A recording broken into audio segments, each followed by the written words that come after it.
Welcome to Unmute. Unmute was born out of us having to say so many times over the past year, please unmute, or you need to unmute.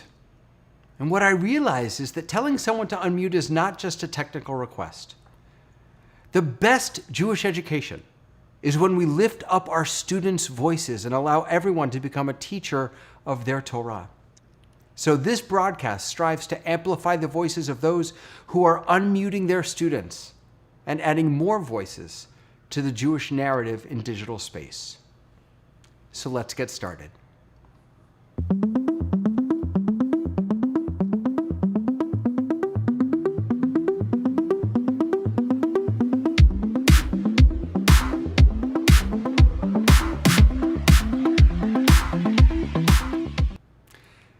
Hello, everyone. My guest today is the amazing Dr. Sandra Lilienthal. Sandra was born and raised in Brazil, where she received her MBA in marketing and strategic planning. And after almost 10 years in the business world, Sandra went through a major change in careers. Thank goodness.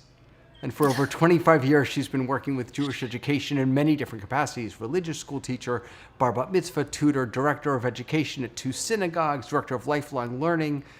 She's taught every age, from preschool to adults, both in Brazil and in the US. And for the past 15 years, Sandra has focused on teaching adults in South Florida. Sandra received her master's in Jewish studies and her doctorate in Jewish education from Gratz College.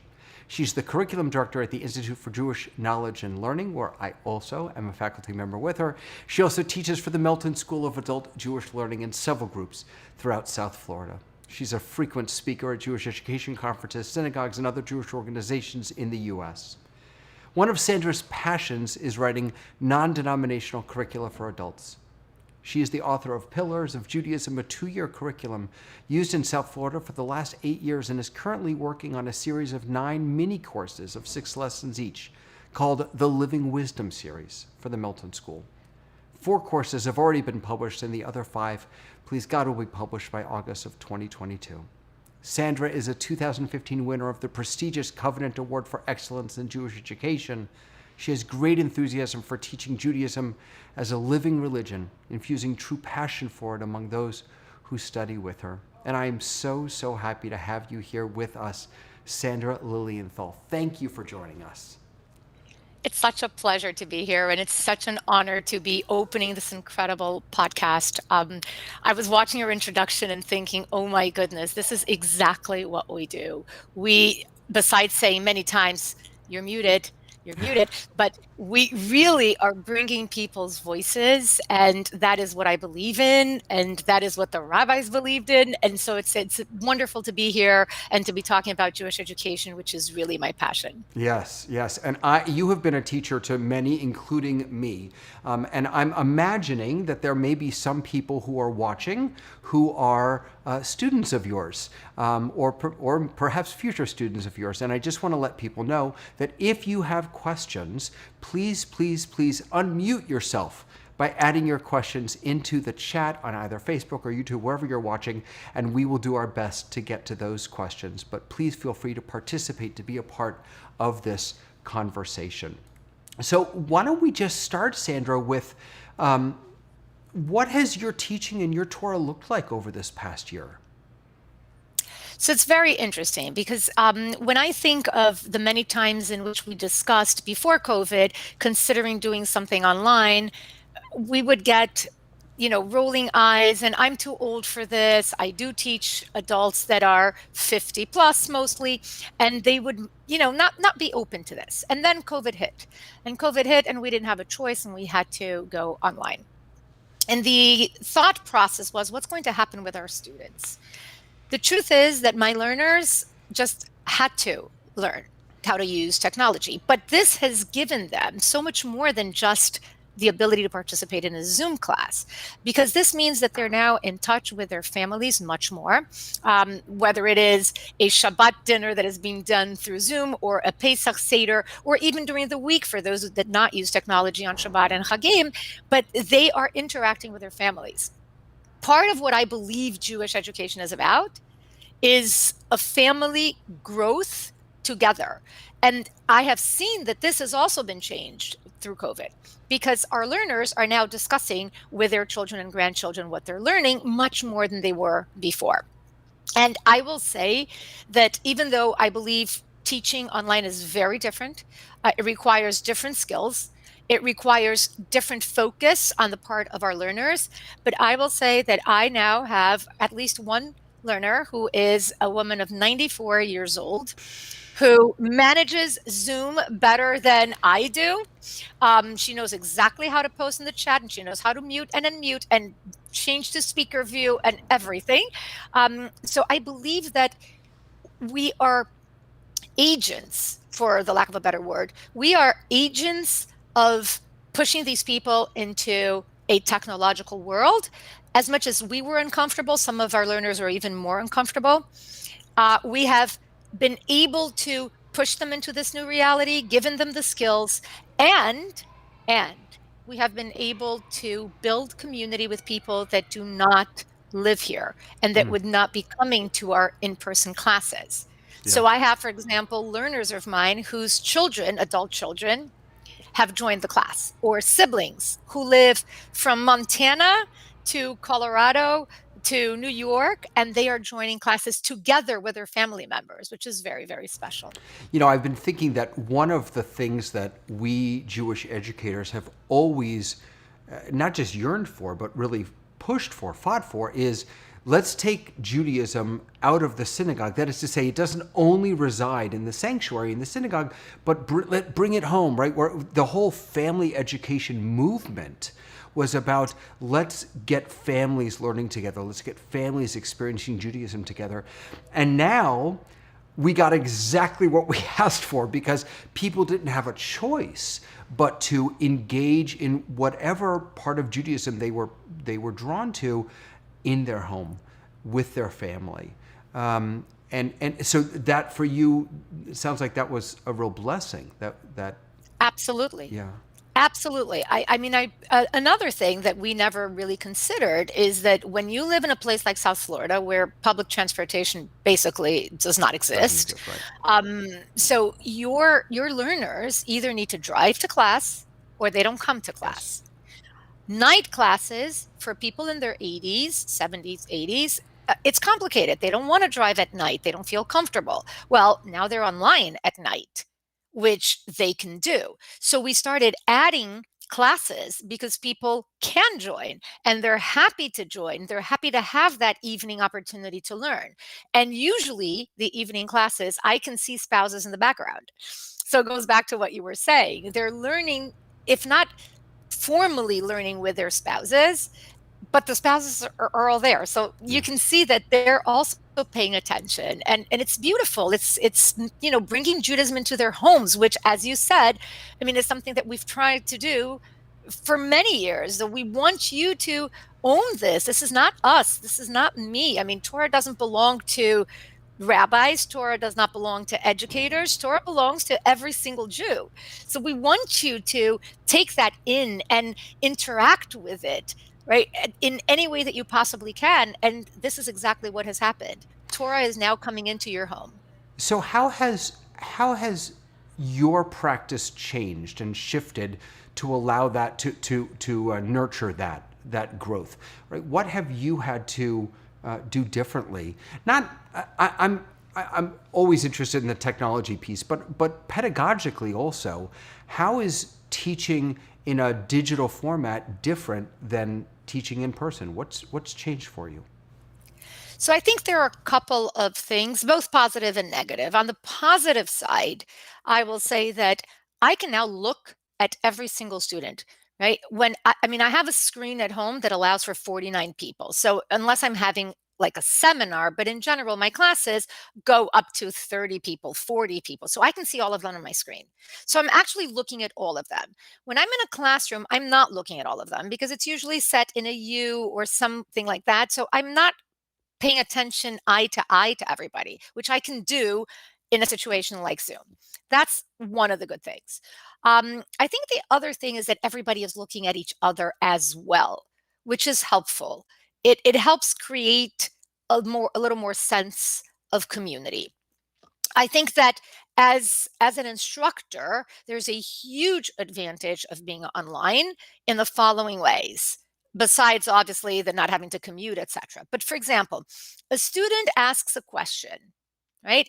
And I know that there's an incredible video on YouTube that goes right with that Yeah. question. Yeah. I'm sitting in front of my computer. I'm on Zoom. I go to YouTube, I search for the video, I find the video, and I share.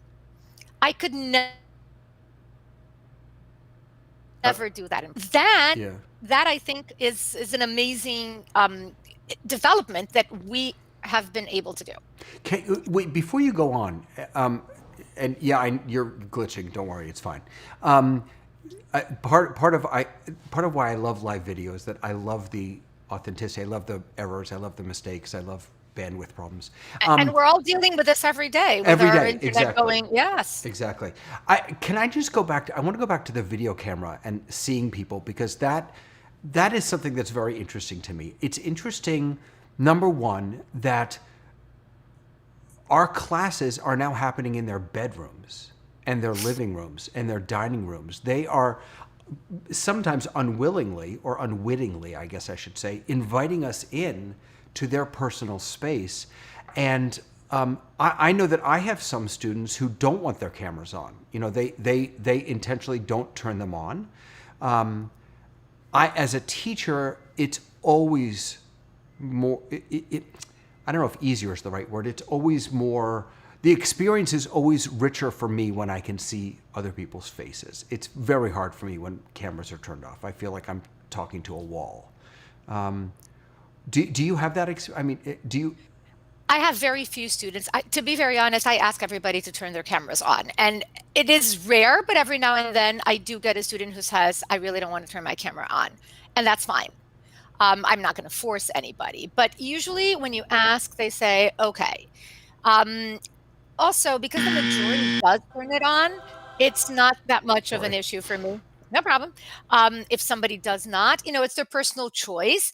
Obviously, they will understand that if their camera's not on, I'm not interacting with them in the same way that I'm interacting with those I can see.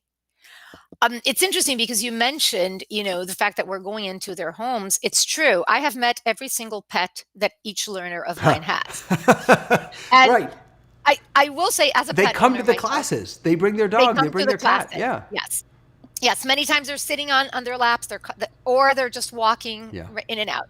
I think there's a beauty to that, right? I think that yes, on one hand, we miss the personal interaction, which I'm going to talk about the negative effect in a minute.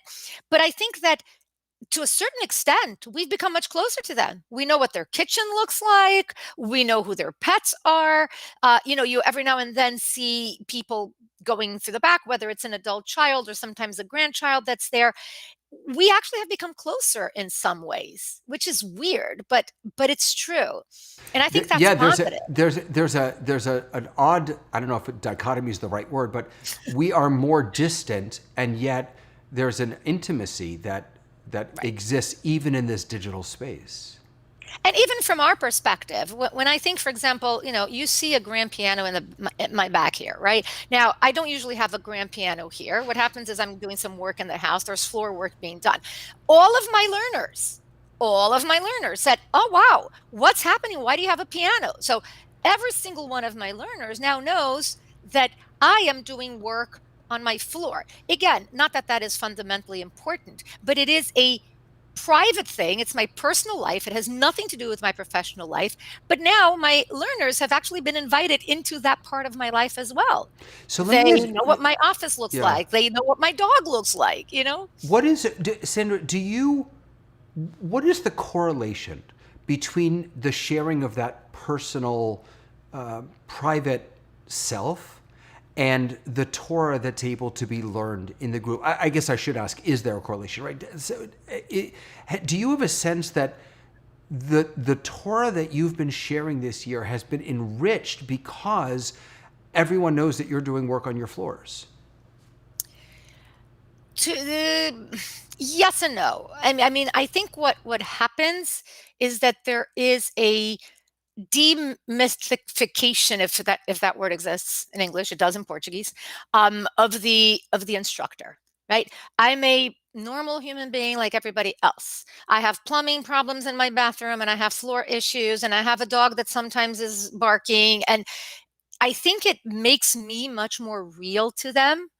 And because you don't have that, I mean, even from a physical logistical perspective, when I'm teaching a class, I'm standing, everybody else is sitting. Right now, I can't teach sitting down. That's just my style. I need to be walking around. And by the way, that was the hardest thing for me to adjust to in Zoom, was that I had to teach sitting down. It's very hard for me. So in a classroom, I'm standing, I'm walking, but the fact that I'm Wait standing a and second. everybody else. Why do you have to sit sitting down? I'm standing. I always teach standing up. So I need to figure that out. And yeah, you need to come over to All my right, I'll house and help you teach out me with how to that. do this and do the tech part. Right now, with the technology that I have, like if I stand up, you're not going to be looking at me. You're going to be looking at basically like my little face and my body, which is not something that, I mean, you're not getting that closer contact. But what happens is that when I'm standing and everybody else is sitting, there is a certain, authority position here. I am standing and everybody else is sitting. So even if you don't feel that way, that transpires through this setting. When I am teaching from my house and I am just a little box, just like everybody else is in a little box, when you can see my house and know that there are issues, I think it invites people to feel more comfortable, like, oh, we're in this together. We're learning together. It's not an instructor that is handing down knowledge, is we're doing this together. And I feel that people participate a lot more than they used to. I really do. That's really So interesting. in that sense, yes, they feel more of a participatory community learning, as opposed to I'm going to a class where there's an instructor that's going to teach me something. Right. It's an equal. So there are elements of teaching digitally that I think are great equalizers, and I love what you just said about how I'm just in a box like everyone else. I mean, that's very, very powerful. I think there are other elements of, particularly when it comes to Zoom, that don't feel democratic to me at all. The early on when this all started, I remember how much all the rabbis and teachers loved being able to mute everybody in their class. That I mean, now we can still mute them, but then half the time we can't get them unmuted when we actually want to hear them. So there are elements that say we're all equal, we're all the same. There are other elements that, to me, still make it feel a little bit like I have the powerful button. I can start the meeting, I can stop the meeting, I can stop the chat, so actually at IJKL, where we both teach, what I found is that, and I'm not sure if this was intentional or not, but all of the learners have been trained or have trained themselves to know when to mute, when to unmute, and so I don't have to do any of that. So we truly are all just in the same kind of box, learning together.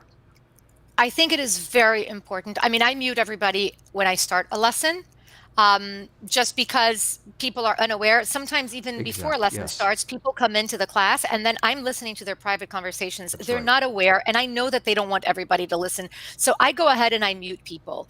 But when I start the class, I always make it very clear, like, please unmute yourselves if there's any question, any comment. I encourage interaction through the chat. I encourage interaction in the lesson.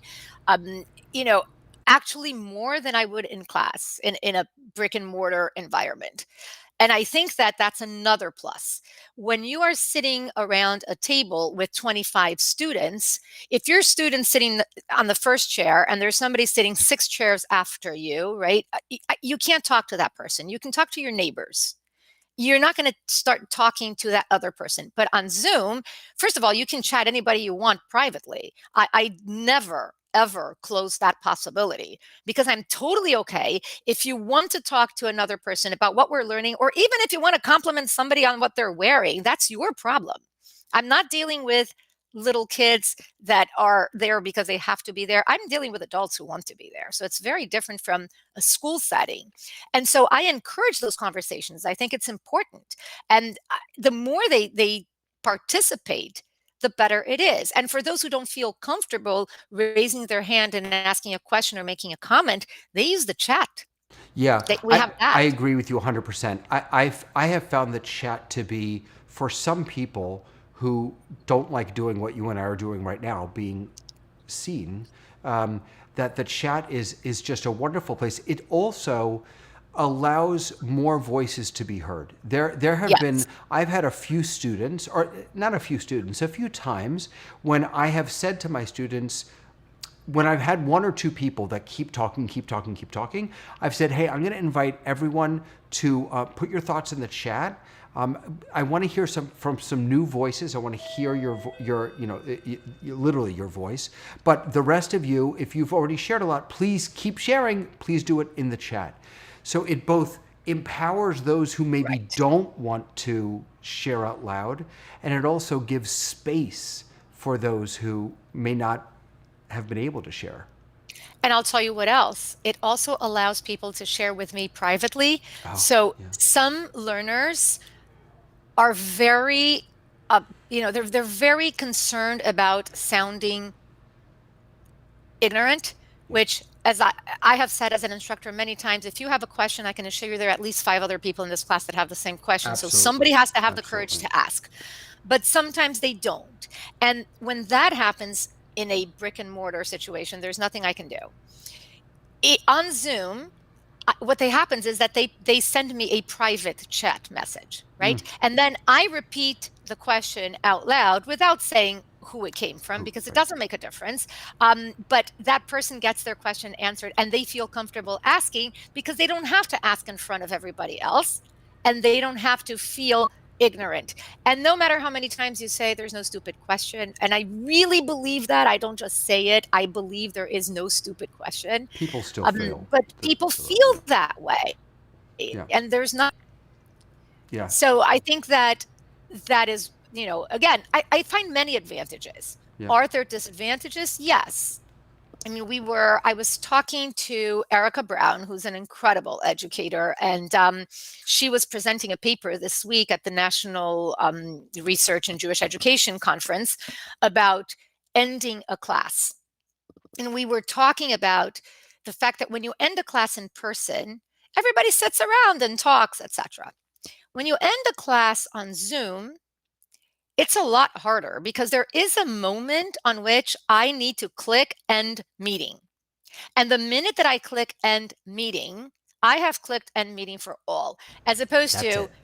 in a classroom setting that if I am done because I have another class or I have a commitment, I say bye everyone, I turn around, I leave, and they can stay, but not on Zoom. So we were talking about how do we end our classes, and we had a lot of conversation, and there were some great ideas that came out of this conversation. For example, and this was actually Jane Shapiro, who's another incredible educator in Chicago. Jane Shapiro said that she ends her classes, she asks everybody to put on the chat in one word what is their takeaway of today's session, so that it gives everybody that sense of closure before you leave. What I was talking about is that, first of all, we open our classes, and no matter where I teach, we open our classes 10 to 15 minutes earlier, and we do keep the classes open for another 10 minutes after class is done so that you allow for a little socializing. I still need to click the end meeting button at some point.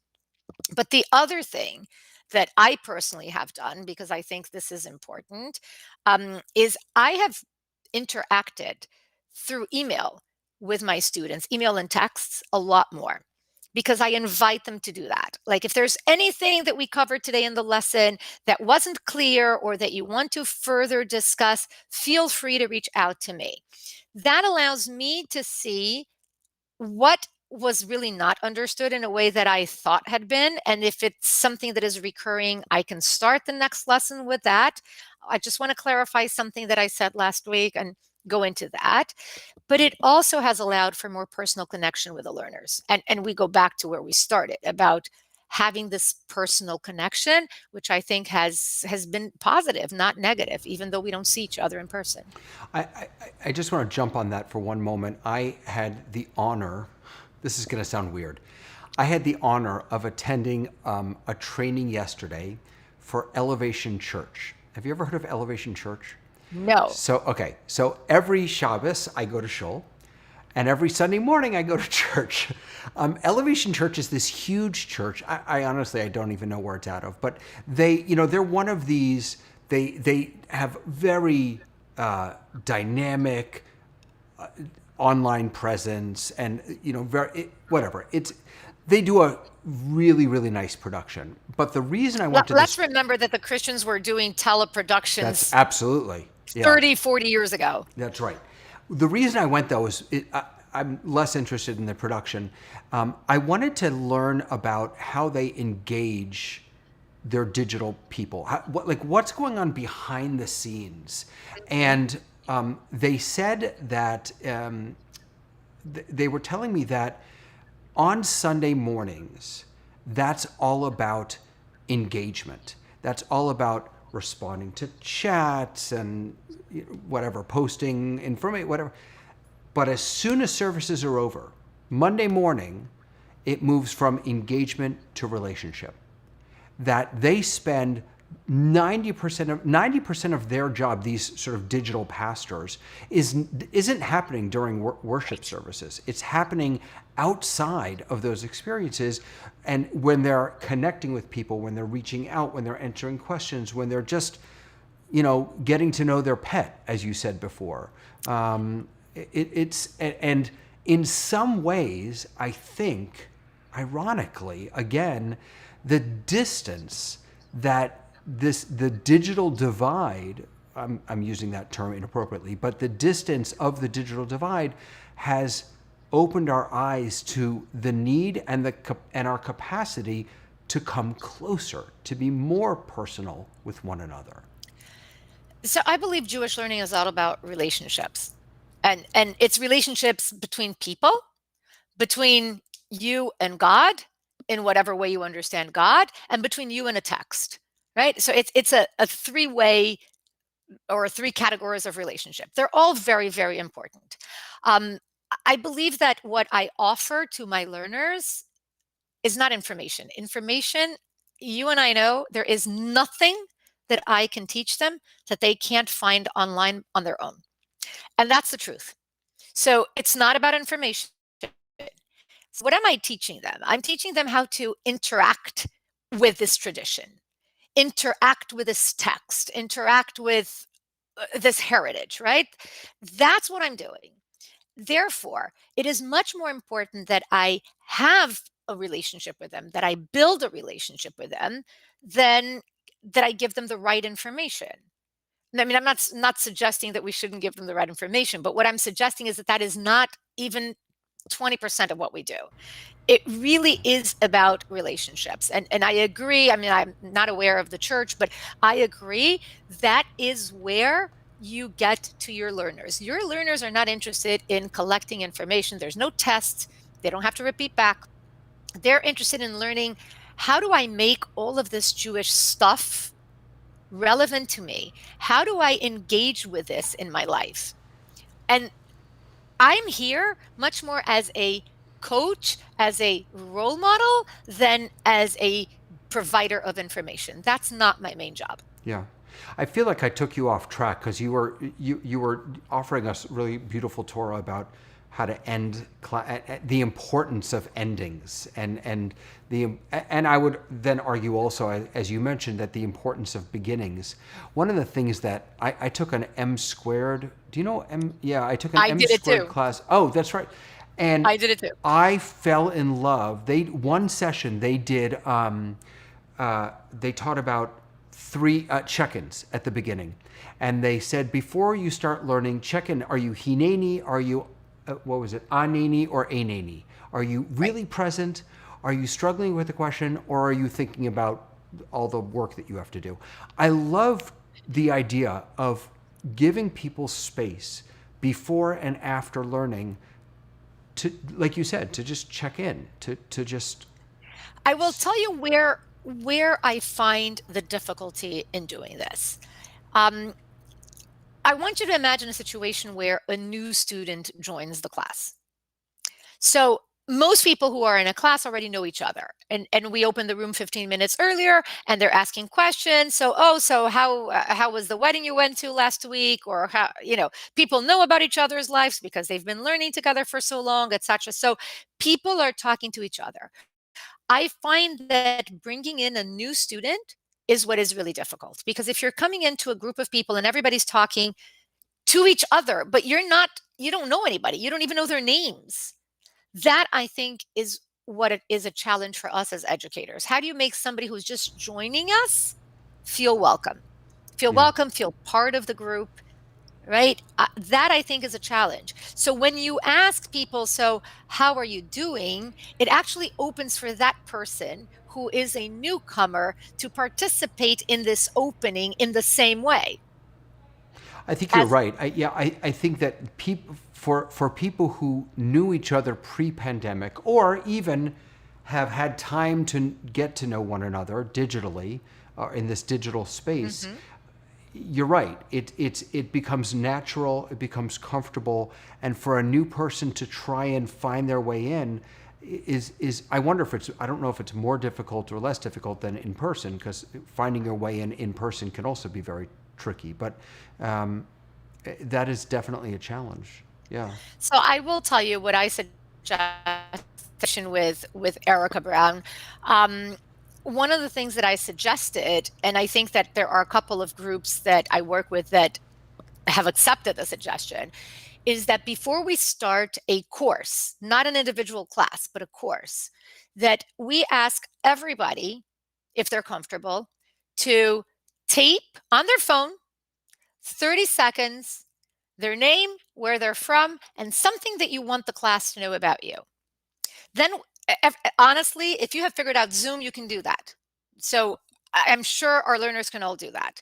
And if not, that's what children and grandchildren are for, right? But they can do it.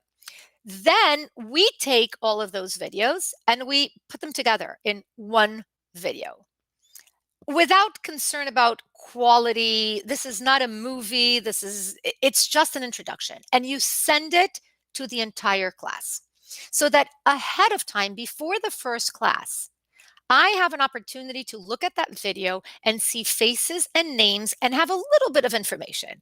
Now, it can be very little information, but I know something about you. I think that then when you come to the first session, you are more comfortable knowing who else is going to be there. Now, there are people who will say, I don't want to, I don't want to record. I don't want to tell people who I am. That's fine. That's your prerogative. But if you do participate, I think it allows you to communicate with other people in a little easier way as we are starting that journey together. And That's so a we're going to be beautiful idea. trying that and seeing how that goes. Oh, what a beautiful idea. What a beautiful idea. Sandra, I want to be conscious of your time. I have a million more questions, but I want to make sure. Did you want to highlight any more sort of pluses or minuses that you've experienced, any benefits or challenges that have really kind of been a part of your practice? Look, I think that as I said, I think one of the huge benefits is that people had to learn how to use technology. So I now can actually say to some of my students, go to Safaria, Yeah. right? And I know you're Yeah. interviewing Sarah. Go to Safaria and look at the comments. This is what you will find. Um, I have opened the world by not me, but because of the circumstances, because of what we had to do, we have opened this technological world to an adult population that felt honestly scared, overwhelmed, frightened of using it. And now it's just there. And you know that once you open that door, it never closes again. So I now have people, and I think it's so much better with adults than with kids, because with kids, my concern is always how do they have the maturity level to tell what is reliable and what is not. Because when you do a search online, you know, if Who you're not knows what you're going to careful, find? Right. right, Messianic Judaism or whatever Yeah. is all over there. And so I need to make sure that you know what you're looking at. But people now feel comfortable doing that. So we have opened text to them. Now, that's not just the technology, that's also the fact that there is so much more available today in English than we had before. Even I'll say this myself, there is no way that I could learn Talmud in the original. I mean, it just wouldn't work. I can understand little bits and pieces, but I have to learn with the translation too. I have to do both things. So for our learners, having access to all of this, right? Teaching them how to look at the different translations and what do we get from these different translations. And it's just been, I really believe we opened this box with all of these possibilities of engagement with a text. And there is so much out there. That's another thing. I mean, I've been recommending programs for people, programs in New York, programs in Israel, because we can. You Right. can learn from other instructors, and there are some incredible programs. And again, knowing the people, you can recommend to them things that work for them that you think is more appropriate for them. So for some people it might be, take a class with AJR. For other people it might be take a class with Pardes or take a class with 9 to 9. I mean, there are so many different options, and that has been open too. So I think we have a new world. It's not going back. And I believe this is really important for us educators to keep in mind. It's not that we're never going back in person, but the world is not going to back to what it was. Education has changed because of COVID, but it's for the better. We now have better prepared learners. They are more open to doing some learning on their own. I think this is a real, very positive future that we have ahead of us. And I've compared this, I'm not the only one. I've compared this to when, the temples were destroyed and we had to come up with something different, and it never went back. And it's never going to go back. Even if you look between the first temple, when they rebuilt the temple and had a second one, it still wasn't exactly the same as before because we had learned some things in that period of not having a temple. I believe that our learning today is totally transformed, and we're not going back to where we were. We may be going back to classes in person, but education has been changed forever. So you mentioned, last question for you. You mentioned learning. So the last question I have for you is, what is something that you've learned from this past year that you hope to carry into your future teaching? Maybe it's a particular practice or a style change that you had to do. What is something that you have sort of been forced into doing that you now look back and say, you know what? This is really beautiful. I'm going to do this even if I'm in a classroom, even if I'm back in person with other people. I think that getting to know each learner more was something that I felt made a difference. Um, Having access to more sources. However, that is something that I've been questioning. How do I do that when I am back in person? I wouldn't feel comfortable if I'm teaching a class in person and somebody asks a question. I wouldn't feel comfortable taking my cell phone out and start looking for a source and then putting it on my phone. But that's such a resource. So I need to figure out how to bring that into the classroom because that has been incredible. Um, I also believe because I was sitting at home, I have had the chance of learning with incredible educators all around the world that I would not have had the chance. And we all know that we become better teachers when we learn, right? The more we learn, the better we become as teachers, as facilitators. So just not just because you learn more information, but again, I'm looking at some of my role models teaching and I'm learning from their techniques. I'm learning what they're doing. So that I think is something that I'm very cognizant of the fact that when we go back to classrooms, I know that there will still be online education and that I should be trying to take advantage of those possibilities for me as a learner to learn not just new things that I can teach about, but most specifically, techniques that work with those that are amazing educators. Beautiful, beautiful. And we didn't have time to get to it, but I think that one of the challenges that, look, the entire Jewish world is struggling with this right now, but I think primarily they're thinking about it in the context of religious services. But for us teachers, what do we do when we have people in the classroom and participating digitally? How do we manage that? How do we facilitate that? That's going to be a whole other set of challenges, I think. I will say, I think there are two challenges. That is one. And I'm not sure. I just before we started the podcast, I was on the phone with somebody from Melton, and we were discussing hybrid teaching. She's actually going to do a trial with faculty members just to see how well this works. I am very skeptical about hybrid learning. I am too. I think it's a different technique, and if I'm teaching both to people who are online and people who are home, my feeling is one of these groups is going to feel that it's not working for them. Right. So that's something that remains to be seen. I think there's also another challenge that we're going to have, and it's good for some and it's bad for others, which is now that our learners have been exposed to great instructors all over the world, we as educators better up our game. Because if you're not one of those really good educators, you're going to have to put some effort into becoming one. Otherwise, your learners are going to go somewhere else. They're going to be, and I think it's the same thing with rabbis and services, right?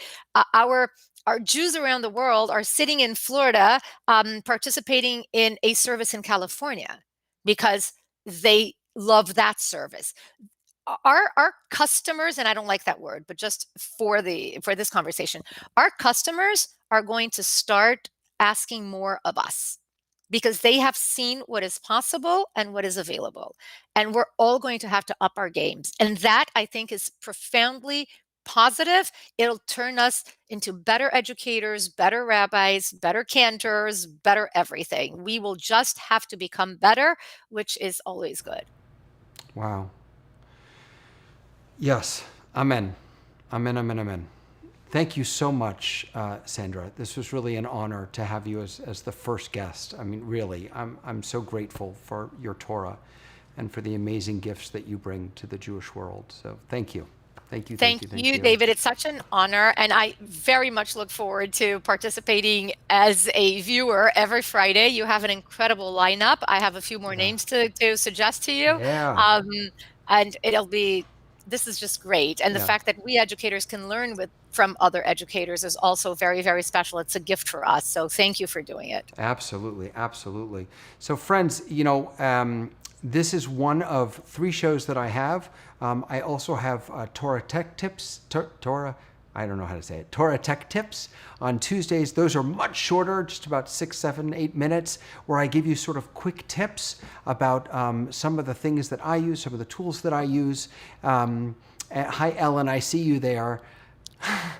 Ellen Allard, by the way, is our guest next week on Unmute, so please, please, please join us for that. There's also on Sundays a show, I'm not sure that it has an official name. It's called Dreaming Synagogue Tech, and it's with rabbis and Jewish leaders and technologists from around the world.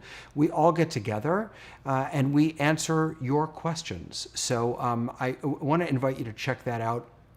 All of this, the point of all of this is to simply share great tech for your great Torah, because your Torah is beautiful and it's worth sharing and it's worth celebrating. And so any way that this is all helpful to you, that is a blessing to me. So friends, with enduring thanks to Sandra, I want to invite you to have the most wonderful Shabbos, and we'll see you next week on Unmute.